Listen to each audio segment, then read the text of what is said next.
एक चिड़िया सफेद गुलाब से प्यार करती थी। गुलाब ने कहा, जब तक मैं लाल नहीं होता तब तक मुझे प्यार नहीं होगा। चिड़िया इंतजार के लिए गुलाब के कांटों पर लेट गई और उसके कांटों से लहूलुहान हो गई।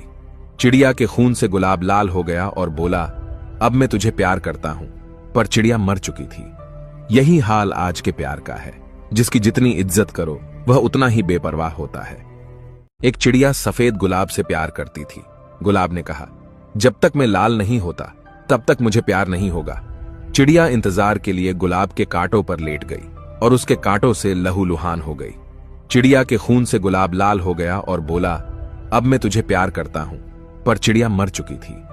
यही हाल आज के प्यार का है, जिसकी जितनी इज्जत करो वह उतना ही बेपरवाह होता है।